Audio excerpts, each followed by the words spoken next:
Hello, everyone, and welcome to the second day of the talk show of University 195. Today, we're going to have an amazing speakers from Jamiat Al-Ulum Tatbiqiyya, Applied University of Science. And we're going to have an amazing speaker, Professor Ghassan Al-Ouda from the Applied Science University. Thank you so much for joining us. Please don't forget, if you didn't sign for our upcoming event, University 195, go to our website, www.195university, and register now. If you know any students or graduated, post-graduated, any academic people who is interested in joining such conference, please let them join on 5th to the 9th of December. So let's start talking with the best speakers. And today we can welcome Professor Ghassan Al-Ouda. Professor, Assalamu alaikum, Professor. عليكم السلام, Your Excellency. كيف الحال؟ إن شاء الله بخير. الله يحفظك يا رب. So, Professor, before we start, I would like to thank Applied University of Science for being our silver sponsor. Without your university, we will not be able to hold the conference, inshallah, on the 5th. But before that, if you can tell us more about the university in general and why students should apply to your university. Good evening, Your Excellency, Sheikh Noura. I would like to start by thanking you for your leadership and vision and for this University 195. I was reading about it in the press this morning and about 9 higher education ministers participating from across the globe, could be more, thousands of participants during the conference from the 5th to the 9th of December. And we have been working with you for years now, and we know your vision and your leadership to transform the higher education sector in Bahrain, the region, and now for sure internationally. Applied Science University, many thanks for the invitation, and I would like to thank our virtual audience as well, which are based in different locations maybe now. Applied Science University, ASU, was established in 2004 by Professor Wahib Al-Khaja, who was founding president for 10 years, in fact, and he's now the current chairman of the Board of Trustees. I've been in the university for 7 years, and I'm building on his vision and achievement to make ASU truly international. And we can provide the evidence tonight that we're playing a major role on the international map. The university chairman of board of directors is His Excellency Samir Abdullah Nas. And I would like to thank the board of directors and board of trustees for their generosity. I can give you one example. Financial aid for our students who need financial aid because of financial difficulties, and at the same time, they are really outstanding students. We got funding from them over the last 6 years for almost about 1 million Bahraini dinars, just to support students who need to be supported. And we have seen their achievement. They graduated from the university with the GPA, some of them above maybe 90, and they have been given plenty of golden opportunities. They would have been deprived of these opportunities. So our board of directors and board of trustees have been very, very generous, and the work in harmony. We work in harmony at the university, from the chairman of board of directors to the chairman of board of trustees to the senior administration, staff, students, alumni. Our university has produced so far around 6,000 alumni. And this makes us really, really proud, because a lot of them have achieved senior positions in Bahrain and the region. They are serving the community. They are our best ambassadors. And our students as well, they are really our best ambassadors, the student council and the alumni council and a club and so on. So we're very proud of those students and alumni. Of course, the university has 4 colleges. College of Administrative Sciences, College of Arts and Science, College of Law, and College of Engineering in association with London South Bank University. We have done really well over the last few years in terms of international rankings. We are ranked now by the QS Arab region ranking at 22. Considering there are about maybe 1,200 to 1,300 universities in the Arab world, for a small university which was established 17 years ago, to be in the top 25 in the Arab region, we're really, really proud of this achievement. We were 45 4 years ago, and we moved up 45, 37, 29, and this year 22. We received a ranking recently in Dubai, in fact. If we look at our ranking in the QS international ranking, we are ranked 591 to 600. We are in the top 600 universities in the world. There are about 33,000 universities across the globe. So for a university in a small kingdom to be in the top 600 is a major, major achievement for us. We are also ranked as well in the Times Higher Education ranking, impact ranking, which deal with sustainable development goals. We are ranked in the green metric at 484 in the world, 37 in the Arab world. In addition to that, we have achieved the ISO certification. We have 2 ISO certifications. We are, I think, in a unique position in our university. We have achieved the ISO 9001, 2015 for administrative processes, but we have achieved the ISO certification 21001, 2018 for educational processes. So we combine both. The university is accredited by the Higher Education Council, and we achieve institutional review by the BQA.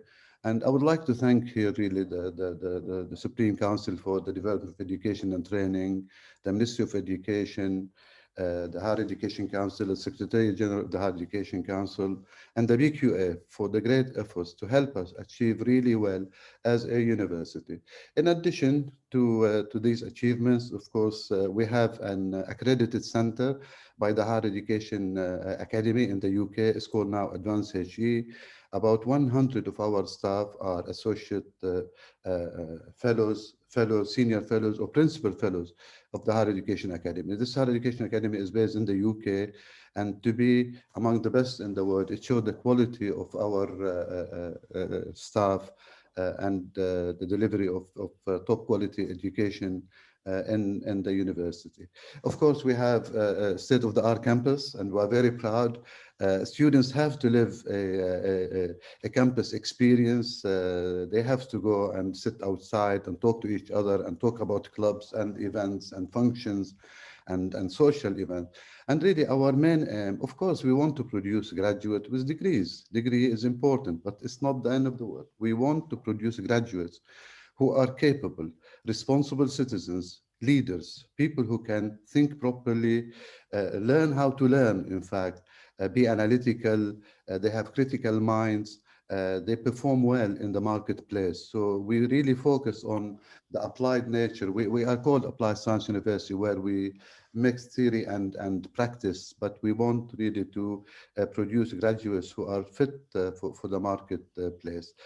We are rated as 4 stars as well by the QS, and this is something we are very proud of.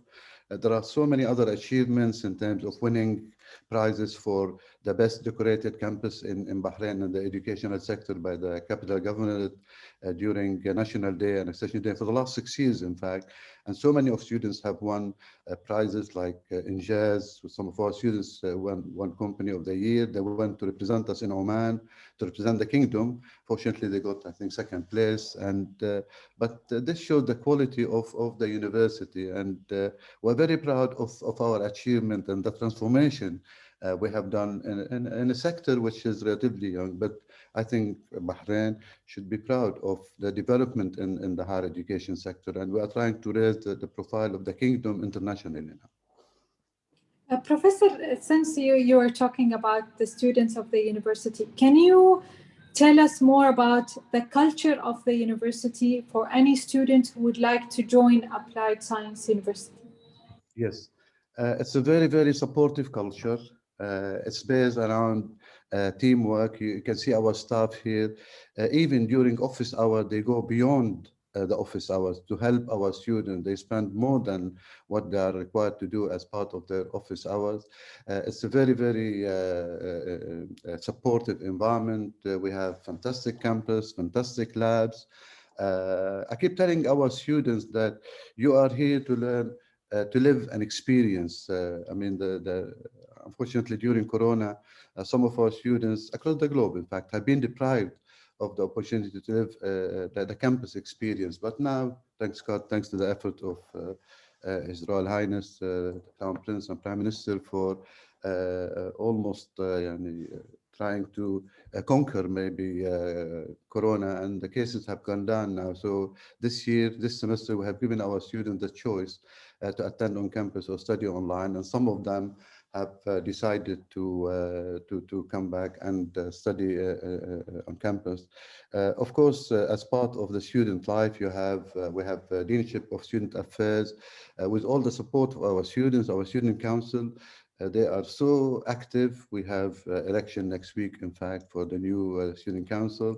We have student clubs in various areas, and we believe in applied education. So we take the theory, we apply it in practice through our labs, through the internships we have, through our links with the industry, and through our invitation of external speakers. So I think when students join the university, they feel that they are in a safe place, in a very, very supportive environment. And I keep telling our students and our staff that the key ingredients to success are leadership, innovation, excellence, quality, and passion. The most important thing for us is passion. We want them to be passionate about education. We don't want them to come as traditional students to come and get a degree. We want them to graduate from the university with the right skills to enter the marketplace and succeed. That's really amazing. So what are the main degree that you offer in Applied Science University? Yeah, thank you, Your Excellency. We have a combination, in fact, of Arabic taught and English taught programs, and this makes us unique to a large extent. The market still requires graduates who have been taught in Arabic, in fact, in different disciplines. So as I mentioned before, we have 4 colleges.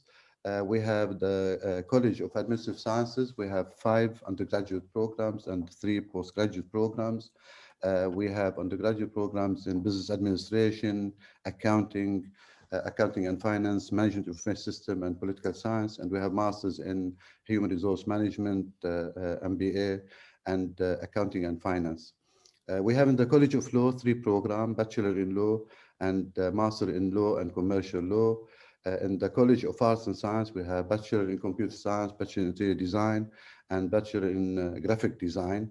And in the College of Engineering, we have 2 programs: Bachelor of Engineering in Civil Engineering and Bachelor of Engineering in Architecture Engineering. And 2 more, maybe more programs of engineering are in the pipelines. Of course, the London South Bank programs hosted by the university. The students will get a British degree from London South Bank University, but they are studying in Bahrain. These are the programs we have. We have plans for more programs in the future, and they are in the pipeline of development. Thank you so much, Professor. So let me just ask you a general question this time. So since this event, this conference is more of an international and global event, what do you think about the role of the higher education in the economy and the development? And do you see any visions on the future to have more students from abroad, especially on GCC? Thank you, Your Excellency, for an excellent question. The higher education sector in any nation play a major role, and its economic, social, environmental, quality of life impact should be measured. In fact, in our university, I try to do, I'm not saying it's an estimate, it's a guesstimate. I try to estimate the economic impact of Applied Science University in Bahrain. And I managed to identify around maybe 30 million BDs, at least, as economic impact. Imagine with a limited number of still international students we have.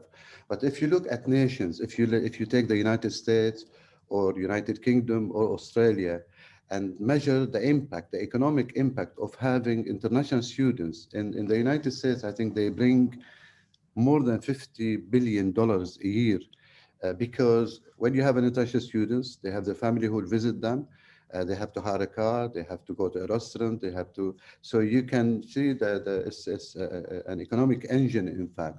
I hope that Bahrain is in a very, very strong position to be a true educational hub, considering the location, the way people live in peace and tolerance in this beautiful kingdom.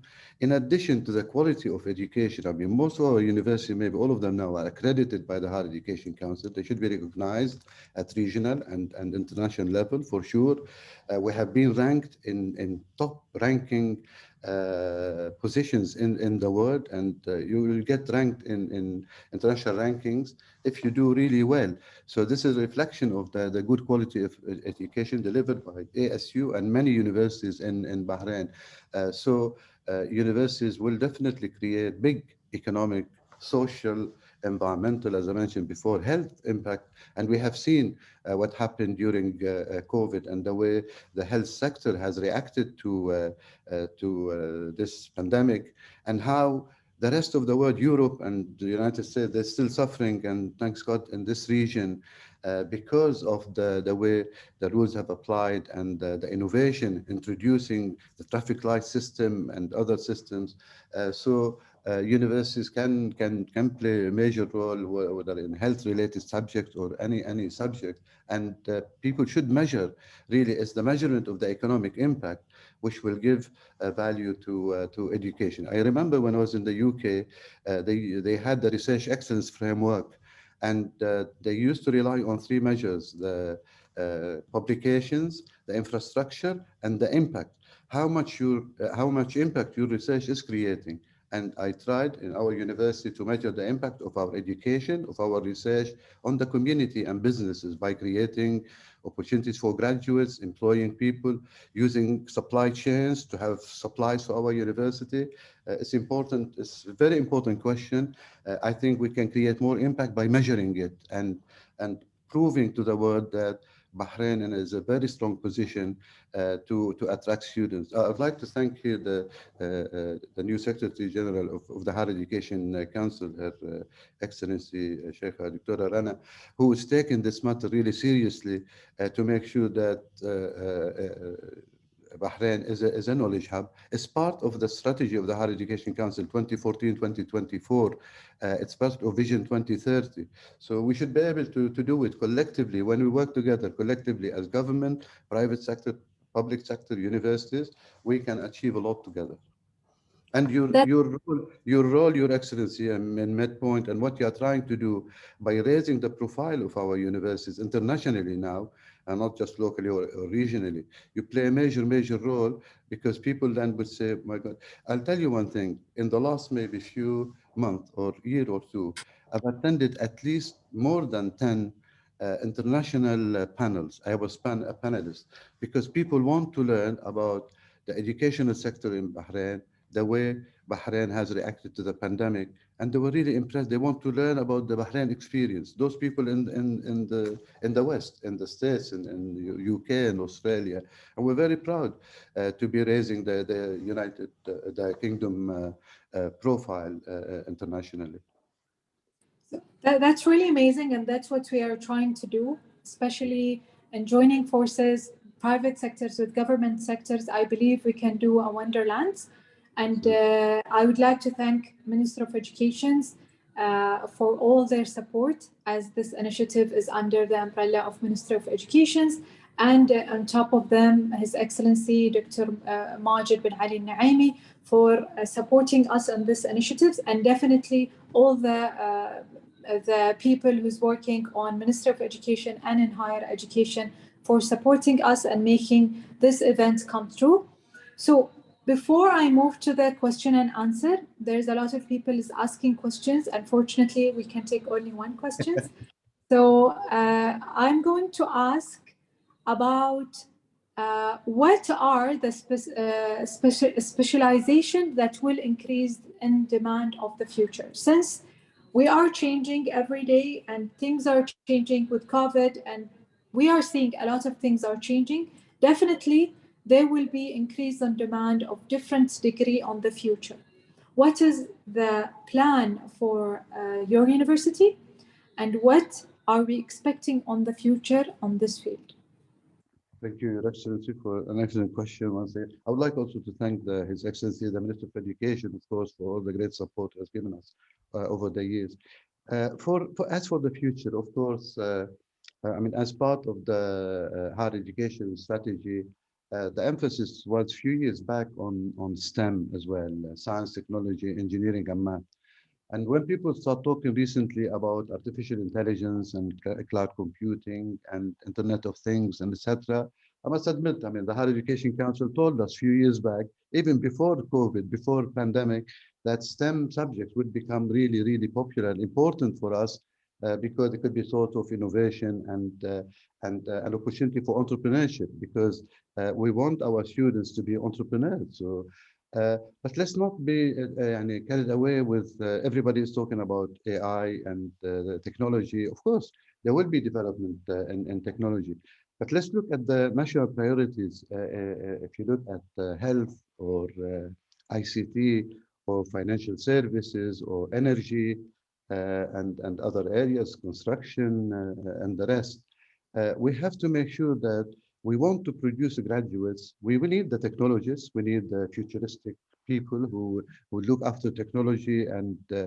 But these technologies will be used as well for existing disciplines. Like if we take law,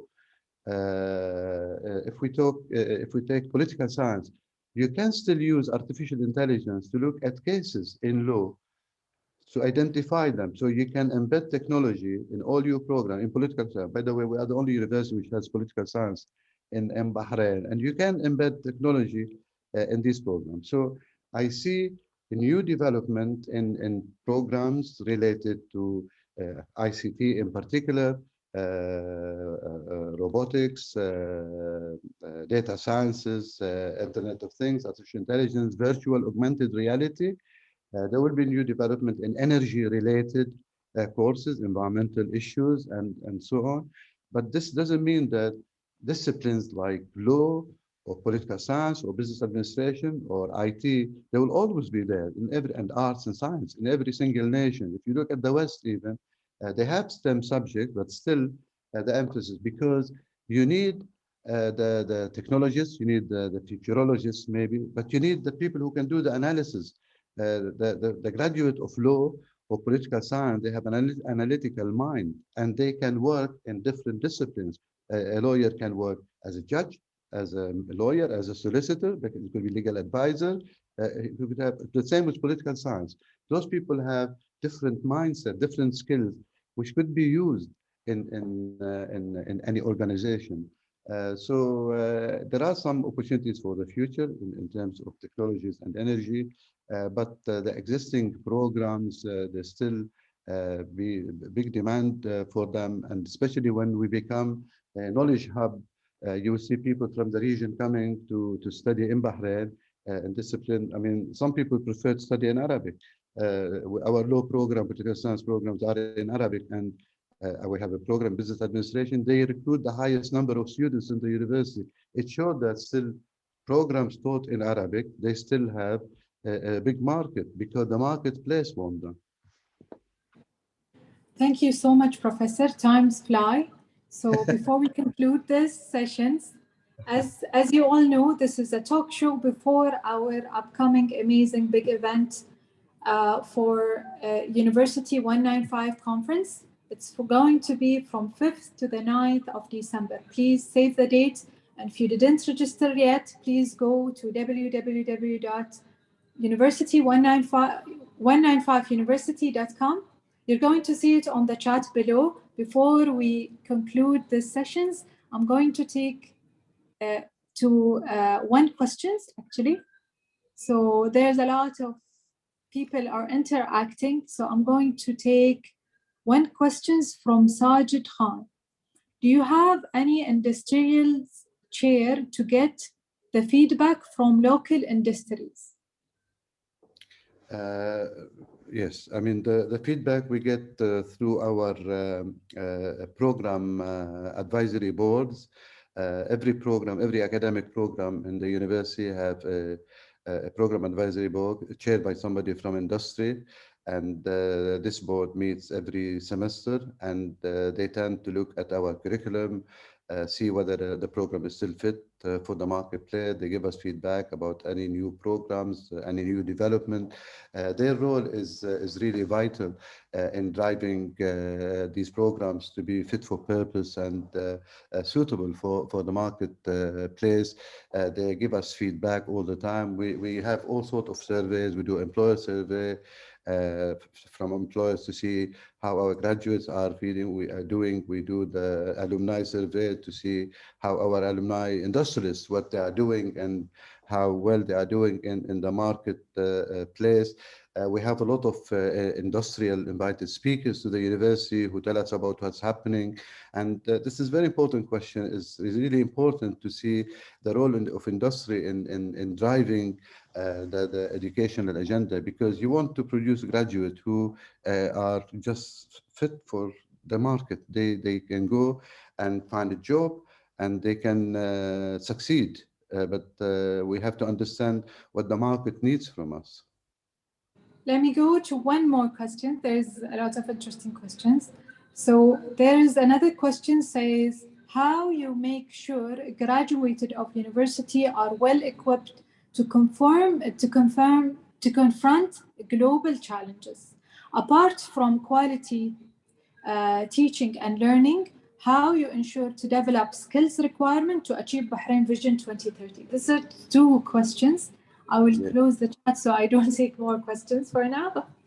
Of course, yeah. I mean, this is a very, very important question as well, because we want to produce graduates who are fit for the global market. It's not, we don't want to produce graduates just to work in Bahrain. If somebody decides, I want to go and work in the United Kingdom or United States or anywhere else in the region, they should be able to succeed. And that's why we developed the graduate attributes in the university, where every graduate of any program in the university should have a set of attributes related to communication skills, critical thinking, innovation and entrepreneurship. What we focus on as well is the entrepreneurship dimension, where we have a business incubation center in the university, and those graduates will understand the global business when we teach them as part of the curriculum, but in the training as well, and in the graduate attributes we equip them with. They can just go and set up a business anywhere they want it, because they have the entrepreneurial minds, they have the right skills, they understand the global market and its implications. So we look at our graduates as global citizens. In fact, not just local citizens. They should be able to work anywhere they want it. Thank you so much, Professor Ghassan. It was really a pleasure having you in my talk show. And please, everyone, just a final reminder, if you didn't register yet for our upcoming virtual great gathering for 195 University, please don't forget to visit our website, www.195university.com, and register. If you have any questions for our amazing universities, applied science universities, that they were one of the biggest supporter for the event as a silver sponsor. Thank you so much, Professor Ghassan, for the amazing support and for being here with me on the talk show. Thank you. Thank you, Your Excellency. I'd like to thank you as well for being an excellent communicator, of course, and I really enjoyed the session, and I wish you all the best for the conference. It's a very, very big undertaking for sure, and we're looking forward to this event, and it has always been a pleasure to work with you over the years and for years to come, inshallah. Thank you so much, and have a lovely evening, everyone. Please don't forget to, if you missed it or you came late, you can always see the recording on the YouTube, Facebook, Instagram, and you can please retweet and share all the sessions to all the students and anyone who is interested in higher educations or on vocational training. Thank you so much and have a lovely evening. Here is Noor Al Khalifa. Inshallah, see you in another talk show. Thank you so much. Good night. Bye.